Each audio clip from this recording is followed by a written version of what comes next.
Préparation au supramental. De Jean-Pierre Aulas. Leçon numéro 11. La mort du vieil E accent aigu géo et la conscience de l'E-géo nouveau.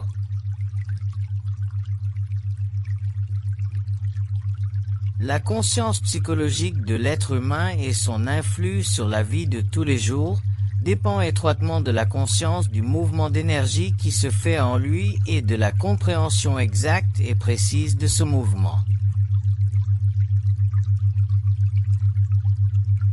L'être humain ne peut ignorer l'intelligence derrière l'apparence matérielle de ses actions, car une telle ignorance ne peut le mener qu'à une défaillance généralisée de son organisme tant sur le plan mental et émotif que sur le plan matériel.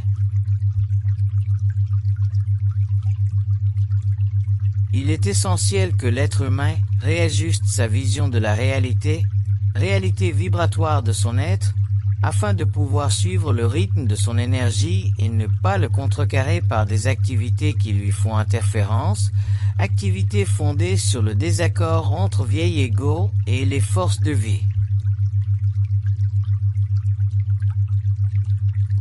L'énergie de l'être humain doit être d'abord perçue avant d'être compréhensible dans son fonctionnement. Tant que l'être humain n'a pas réalisé qu'il est effectivement en relation intelligente avec un autre plan de la réalité et que ce plan a un effet concret sur son existence matérielle, il lui est impossible de comprendre jusqu'à quel point sa vie est en étroite relation avec des forces créatives qui œuvrent en lui, dans le but éventuel de se faire reconnaître en manipulant électriquement et chimiquement son être, sans parler des pensées qui affluent vers lui et qui servent à soutenir son rôle d'être intelligent sur le plan matériel.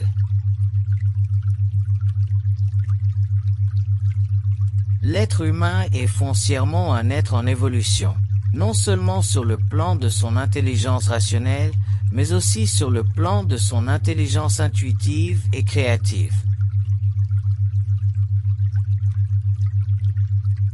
L'être humain d'aujourd'hui ne conçoit plus que pour le bénéfice à court terme de sa vie matérielle et ne réalise pas que ce bénéfice est factice s'il n'est pas le résultat d'une intégration totale de son être.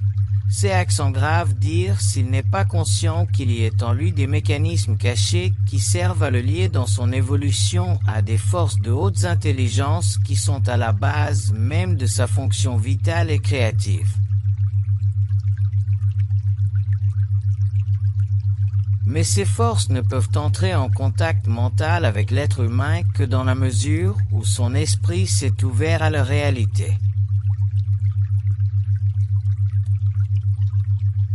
L'interpénétration de ces forces intelligentes avec l'intelligence humaine produit une accélération de l'intelligence de l'être humain et lui permet d'accroître son pouvoir de vie et de création.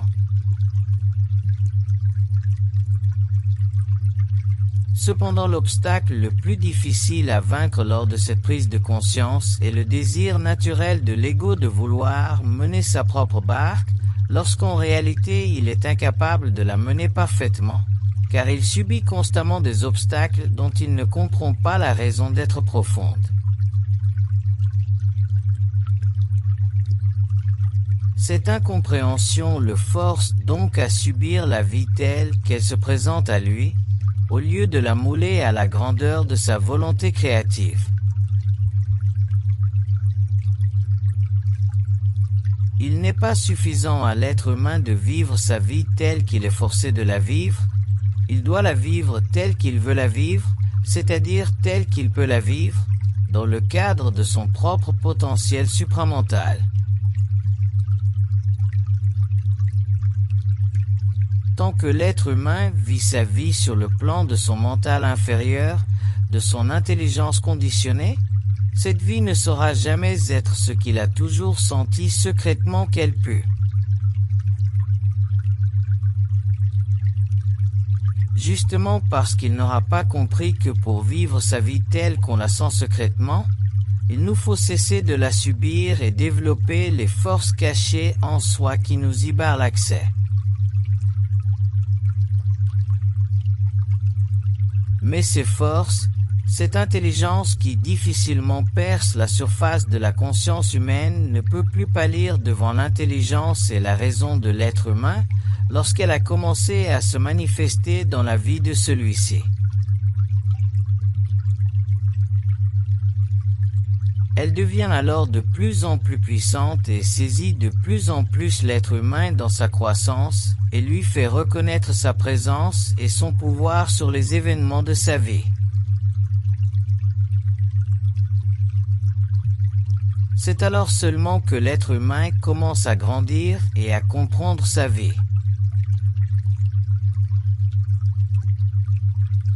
C'est alors qu'il réalise que la vie est beaucoup plus que ce qu'elle ne représente en surface et que la compréhension de son secret le mène un jour ou l'autre en connaître et en comprendre tous les aspects. Malheureusement, l'être humain ne peut commencer à comprendre la vie que lorsqu'elle lui marque la figure de son signe. Mais dès lors, elle prend pour lui une autre signification et c'est à partir de ce moment qu'il commence à vivre.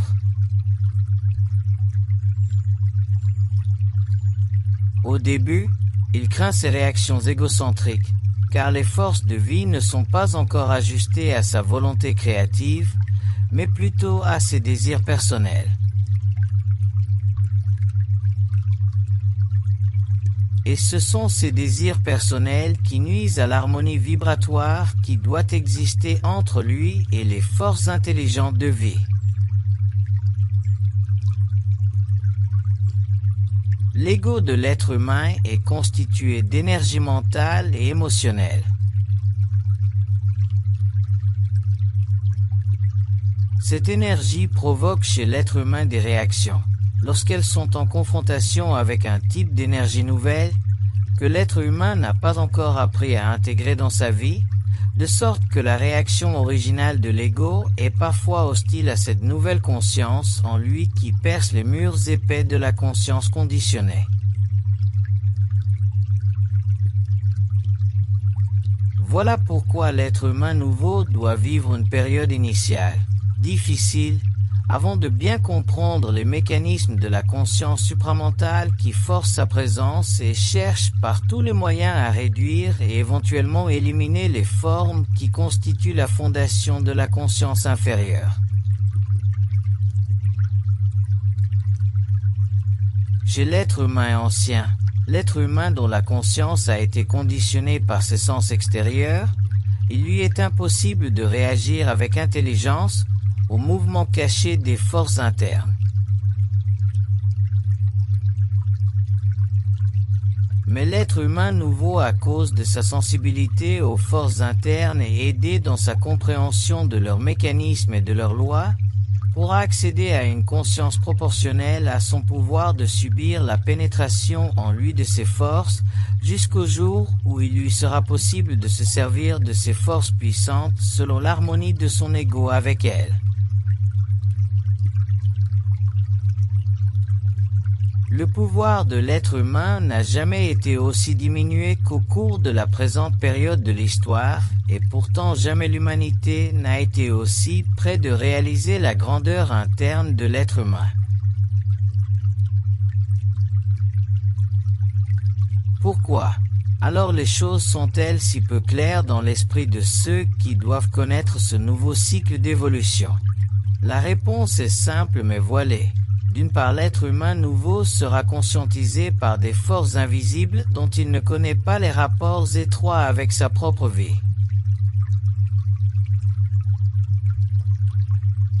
Deuxièmement, ces forces ont le pouvoir d'accélérer ou de retarder la conscientisation de l'être humain, selon qu'ils en soient favorables pour le bien total de l'humanité et non selon le désir personnel de l'ego humain.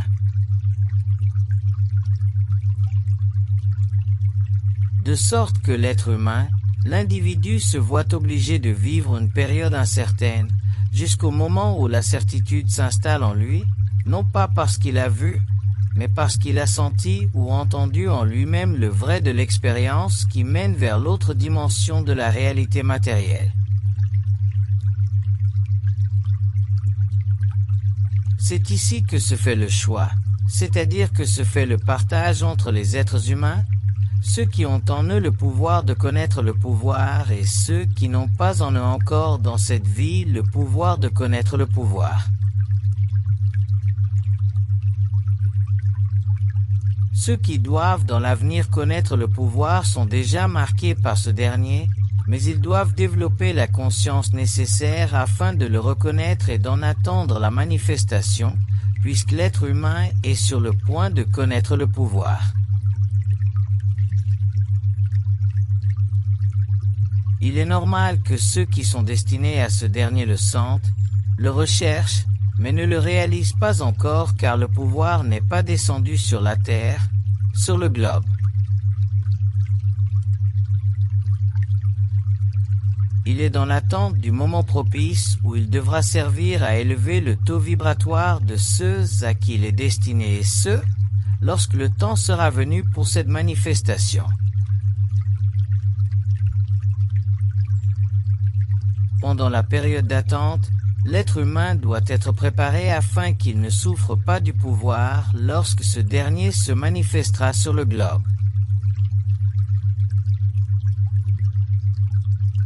Le pouvoir de l'être humain n'est pas une simple expression d'un désir humain, mais bien une manifestation dans l'être humain d'une puissance dont il n'a plus conscience, mais qui est et a toujours été présente en lui.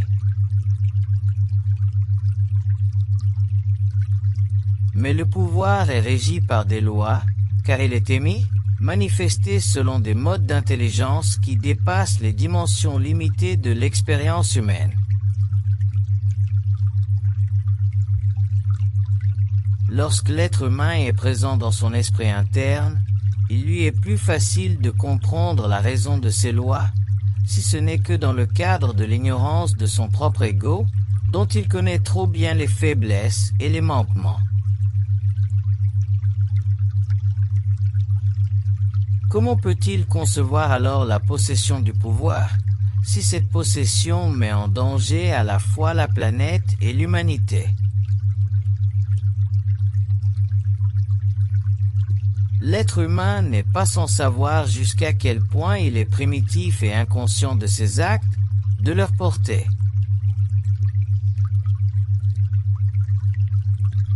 Voilà pourquoi le pouvoir doit être transmis à l'être humain lorsque ce dernier est suffisamment conscient des limites et des faiblesses de son ego, pour que ne se déchaînent pas sur son globe des forces qu'il ne saurait arrêter dans leur destruction, si elles étaient mal utilisées. La nouvelle psychologie de l'être humain le mettra en contact mental avec les êtres supérieurs de la galaxie, de sorte que son comportement psychologique doit être totalement transformé, afin de pouvoir lui permettre de subir sans fléchir le choc de réalisation qui doit s'accompagner dans une telle expérience. L'être humain, par le passé, a conçu son évolution selon des projections qui lui étaient personnelles ou plus ou moins calquées sur certaines philosophies émanant de quelques centres de pensée sur le globe. Mais dans l'avenir, l'humanité ne sera plus redevable aux efforts humains dans le domaine de la pensée philosophique, mais plutôt aux efforts supramatériels directement liés aux activités des forces qui dominent et dirigent l'évolution de la planète Terre. C'est pourquoi l'être humain n'aura plus à faire d'efforts dans le domaine de la connaissance, car celle-ci lui sera donnée en relation directe avec les forces de vie qu'ils doivent l'acheminer vers une autre dimension de vie matérielle, mentale et spirituelle. Quel que soit le désir de l'être humain selon lequel il recherche la connaissance, cette dernière dans ses aspects les plus cachés ne peut lui parvenir que par le croisement des forces de la lumière en lui et de son esprit. La matière est beaucoup trop dense pour que l'être humain, par ses propres efforts, réussisse en s'en libérer seul.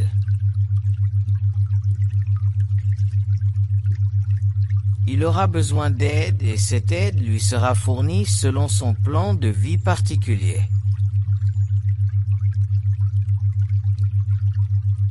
Les forces de l'évolution n'ont pas d'empire absolu sur l'être humain, mais elles ont un pouvoir vibratoire et c'est de ce pouvoir que l'être humain un jour doit se nourrir afin d'élever la vibration de la planète et lui permettre d'être compté parmi les grands globes de la galaxie.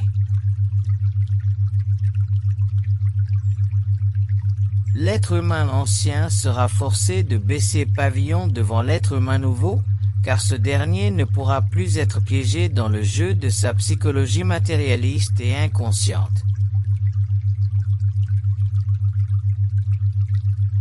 Autant la psychologie conditionnée aura servi à l'être humain ancien au cours de son évolution, autant elle sera vide de sens pour l'être humain de demain. De sorte que les rapports humains entre l'un et l'autre ne seront plus les mêmes, si ce n'est que dans la mesure où l'être humain nouveau ne saura plus découvrir d'attrait pour l'ancienne psychologie. Ce changement de perspective dans la vie de l'être humain nouveau créera chez lui un vide qu'il saura remplir dans ses nouvelles relations avec ceux qui comprendront exactement ce qu'il ressent et perçoit. De ce nouveau mode de vie, grandira une société nouvelle n'appartenant à aucun pays ni à aucun peuple, car les limites de cette nouvelle société s'étendront de la matière à l'invisible. Et c'est de cette nouvelle union entre l'esprit de la matière et l'esprit de l'invisible que se nourrira l'être humain. Il sera impossible à l'être humain ancien de comprendre l'être humain nouveau, car ce dernier ne sera plus de sa race, mais d'une race nouvelle dont la distinction ne sera marquée que par un degré différent de conscience, plutôt que par un degré de couleur. La vie nouvelle s'étendra graduellement et couvrira tous les aspects de l'expérience, ce qui fut sera remis en question. Car le passé n'aura plus de pouvoir sur la nouvelle race, quel que soit le degré d'impression et de conditionnement, à l'ère nouveau représentera un allègement de la condition humaine, car la vie ne sera plus vécue à l'intérieur des limites psychologiques façonnées depuis des siècles par des êtres humains dont la pensée était contrainte de se mouler à la forme matérielle de l'existence. L'atrophie sera remplacée par une vision vaste, profonde et très personnelle de la vie et ceux qui jouiront de cette vision auront une compréhension commune et universelle de sa grandeur et de sa réalité. L'être humain ne souffrira plus dans son ego, car ce dernier aura été allégé du lourd fardeau des formes illusoires qui ont asservi son esprit et amputé son pouvoir interne. L'ego éveillé deviendra alors le soutien des grandes forces qui doivent descendre dans la matière pour en élever le taux vibratoire et la soumettre aux lois de l'esprit. L'appel à des forces intelligentes suprasensibles pour l'élévation du taux vibratoire de la matière constitue un des points les plus importants de l'évolution de l'être humain sur le globe terrestre. Cependant, cette activité suscite de graves dangers dès que l'être humain a perdu la conscience vibratoire qui constitue le parfait bouclier contre les désirs subjectifs de l'ego. Une telle perte de conscience ne peut que mettre en danger la planète et la reléguer au camp des forces de la magie noire. L'ego de l'être humain ne peut prétendre à la sagesse de l'intelligence ou au discernement que lorsqu'il a été suffisamment conscientisé pour laisser pénétrer les forces de vie et servir de canal à celles-ci. La sagesse de l'intelligence ou le discernement est un pouvoir de l'esprit de l'être humain sur l'esprit des émotions, et c'est par le biais de cette sagesse que l'être humain apprendra à reconnaître les ennemis de la lumière. Toute forme peut servir à cacher ou à feindre le réel.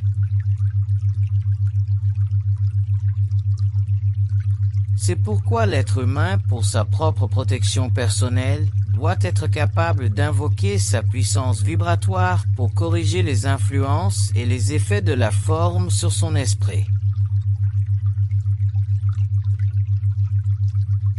L'éducation de l'être humain nouveau ne pourra prétendre à la perfection totale de son être, mais servira de tremplin pour l'élévation de son esprit au cours de son expérience à venir.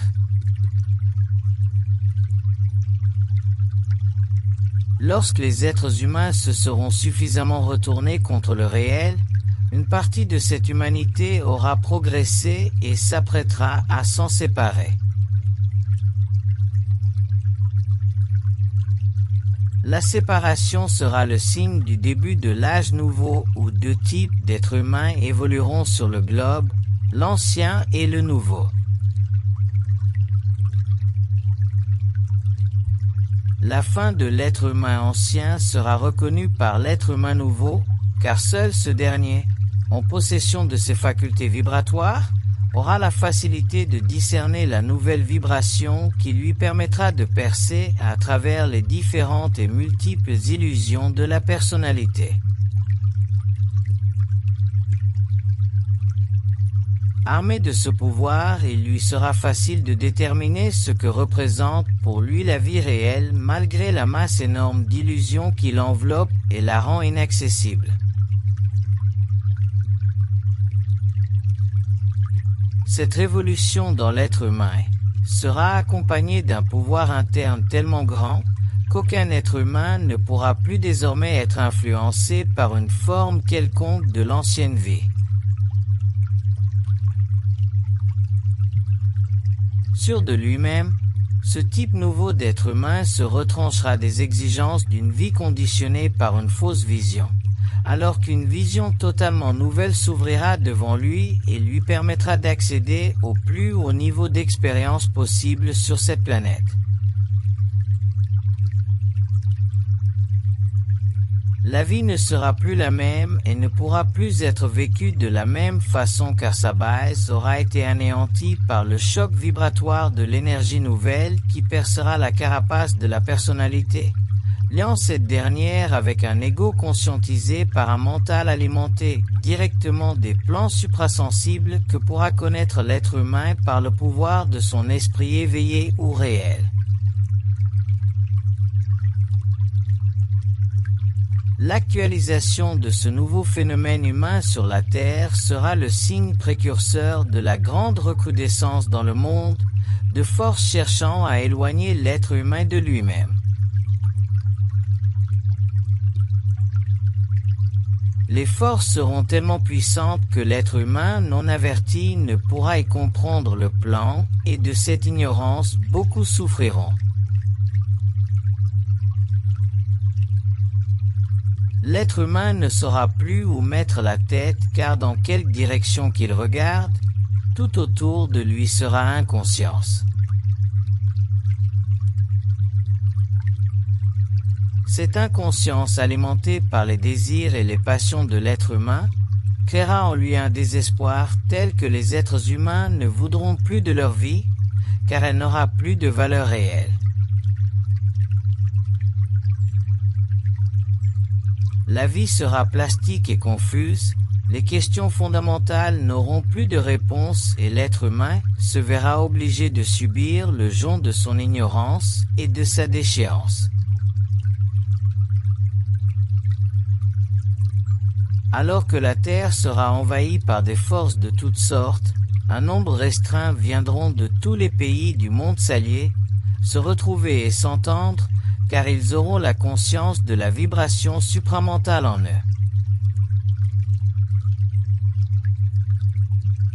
Ils constitueront un groupe minime, mais puissant, car tous leur sera rendu à la fois la connaissance et le pouvoir. Mais ces êtres humains, à cause de leur conscience autre, devront alors s'éloigner de la surface de la Terre pour trouver refuge dans une dimension parallèle de la matière où l'esprit aura empire sur la matière et permettra à ces êtres humains de vivre une vie en relation directe avec les forces de la lumière. Le rôle de l'être humain nouveau sur la Terre sera créatif. Son temps ne sera plus le temps qu'il aura connu, mais un temps nouveau dans lequel il pourra se déplacer afin d'étudier et de découvrir les lois de l'univers. Le nouveau règne humain complétera la phase du développement mental de l'être humain et instituera sur le globe terrestre les premières conditions de développement d'une société gouvernée par les lois de l'esprit. Cette société grandira et se répandra dans tous les coins du monde et ne sera jamais divisée, car ceux qui en auront composé le corps connaîtront les lois de l'énergie vibratoire qui sous-tendent tout effort créatif né de la conscience intelligente et gouvernante dont ils seront les agents actifs sur le plan matériel et éthérique. Les êtres humains n'auront plus la capacité de détourner les forces créatives qui veillent à l'évolution du globe, car ils auront été raccordés et unifiés à ces forces dans leurs expériences de transition d'un plan de vie à un autre. Les forces de vie seront alors mises à la disposition de l'être humain et ce dernier accomplira des prodiges sur la Terre, des plus profonds et des plus secrets replis de la planète. Ces êtres humains pourront agir et veiller à ce que les nations évoluent vers une plus grande harmonie. Des peuples entiers seront influencés créativement afin de leur permettre accès à une plus grande manifestation de leurs caractéristiques nationales, dans un cadre d'équilibre et d'entente avec les nations environnantes. Tous les gouvernements de la Terre seront instruits par les hémisphères de la nouvelle race, car ceux-ci auront le pouvoir de se faire entendre. Les êtres humains nouveaux auront perdu totalement conscience de leur vie antérieure, cette vie durant laquelle la matière avait empire sur leurs sens. La vie nouvelle sera totale et le passé de cette vie ancienne n'existera plus.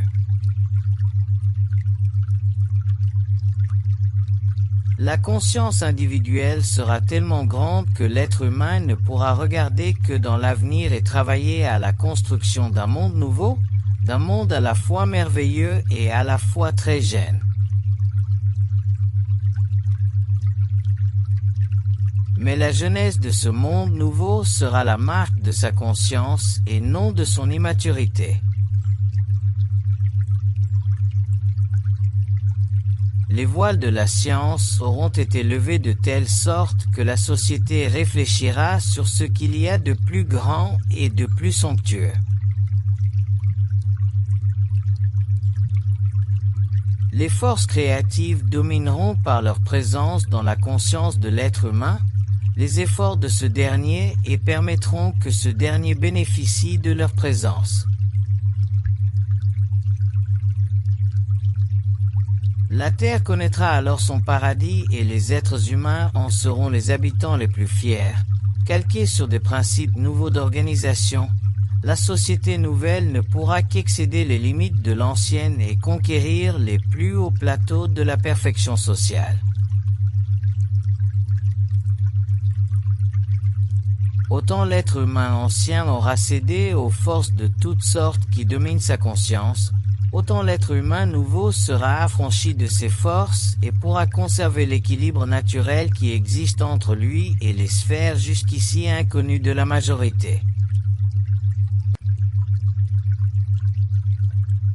Les forces de l'involution devront se retirer car l'être humain en connaîtra les illusions et les manœuvres. La transition entre le vieil ego et l'ego neuf permettra à l'être humain de réaliser les limites de son endurance psychologique vis à vis de la puissante pénétration des forces de la lumière.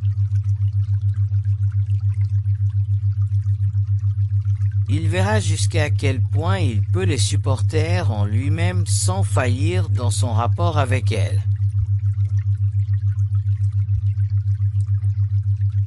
Son expérience marquera le début de la conscience universelle dans l'être humain et seul l'individu pourra mesurer ce niveau de conscience selon son rapport plus ou moins étroit avec les intelligences créatives qui dirigent l'évolution et suivent l'être humain dans son acheminement vers l'infini.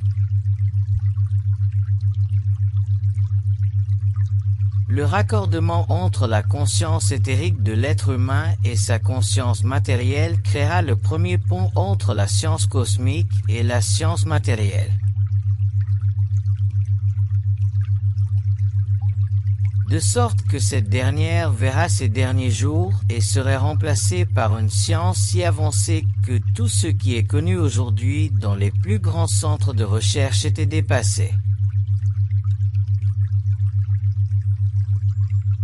La science nouvelle constituera la preuve véritable que l'être humain aura finalement acquis le droit et le pouvoir de travailler avec les forces de la nature. Sa puissance créative s'éveillera dans l'humanité, le grand sentiment de l'amour, de la science qui peut être réalisé à sa juste valeur que lorsque l'être humain travaille selon les lois de l'évolution et non selon les lois de la destruction.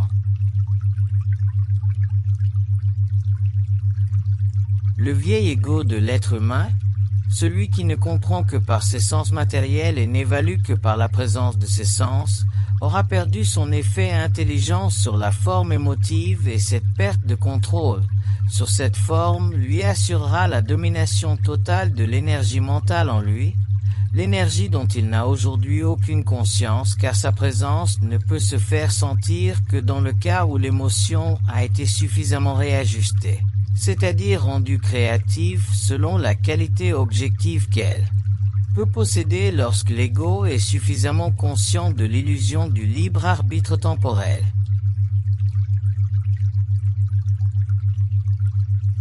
Ce n'est que dans la mesure où ce libre arbitre a été véritablement perçu dans son illusion nécessaire que l'ego ancien peut finalement et graduellement s'ajuster à sa propre réalité et commencer à vibrer selon l'énergie vibratoire qui est à la base même du pouvoir humain. L'esprit de l'être humain doit être considéré comme faisant partie de la conscience universelle.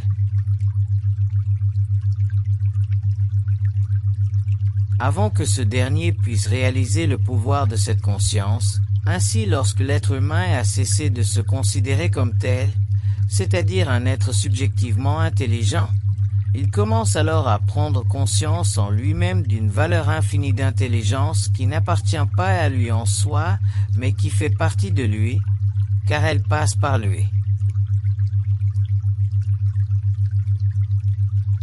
L'ego ancien dominé par la nécessité de comprendre le monde matériel a nécessairement obstrué sa vision réelle de la nature et du principe de l'intelligence et c'est de cette erreur nécessaire que découle le mal commis par l'être humain à cause de son intelligence.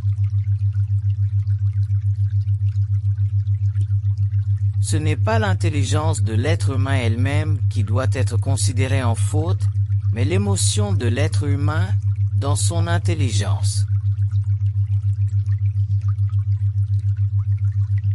Cette condition que seule la destruction du corps mental inférieur peut éliminer Lorsque le corps émotionnel est assujetti à la manifestation vibratoire qui doit ramener la valeur de toute émotion à une compréhension supramentale de cette même émotion, afin de libérer l'ego de la conséquence de l'émotion sur son mental, conséquence grave dans le cadre de la conscience supramentale, car elle forme la barrière qui sépare le monde de la matière d'avec les mondes parallèles. La transmutation de l'ego ancien en ego neuf sera tellement profonde que l'être humain de la dernière génération ne voudra plus participer à la vie matérielle de cette dernière génération. Le temps seul témoignera de cette véritable mutation.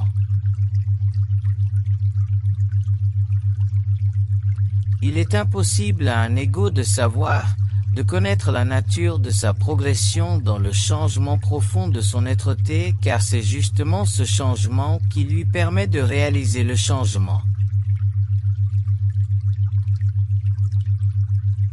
La pénétration des forces de vie dans la conscience de l'être humain n'est pas un exercice se situant dans l'intelligence matérialiste de l'être humain, mais dans l'intelligence supramentale de ce dernier.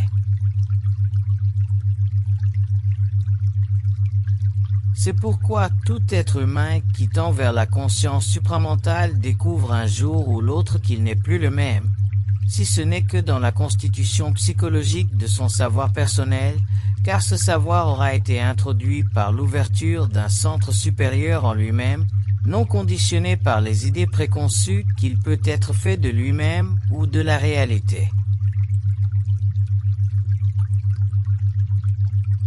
Son être psychologique perd de plus en plus de pouvoir sur son être véritable, car les raisons d'antan ont été éliminées par le transfert dans son esprit d'une énergie qui n'est pas susceptible d'être utilisée à l'avantage de son intelligence rationnelle.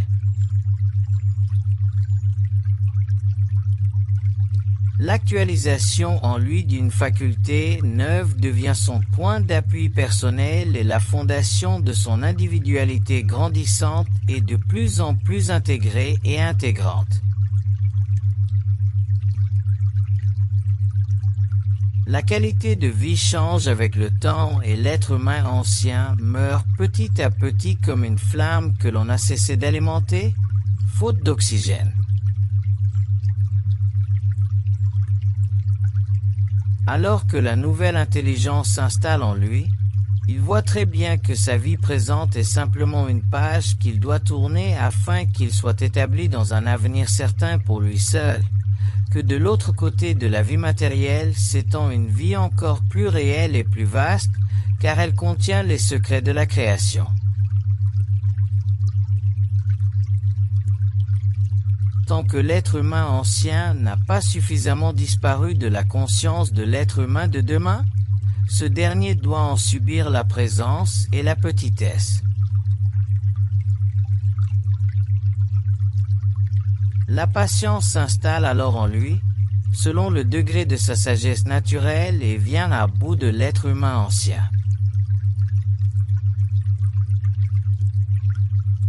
Lorsque la patience a rendu finalement le dernier coup dans le corps de ce dernier, les fondements de la réalité nouvelle se font sentir sous ses pieds et il voit qu'il est prêt à les fouler sans crainte, rempli de la joie profonde et sereine de la vie annoncée depuis longtemps à l'être humain par ceux qui en connaissaient les secrets et la grandeur cachée. Ceux parmi vous qui cherchent la grandeur, il sera donné l'inverse, car les lois de l'esprit s'opposent à l'ego, c'est-à-dire que les lois de l'esprit prédestinent l'ego. Tout ego cherchant à se prédestiner devra être désillusionné avant de pouvoir siéger devant les grands qui gouvernent et qui par leur évolution très avancée prescrivent à l'être humain les fonctions génératives du plan d'évolution de la planète Terre.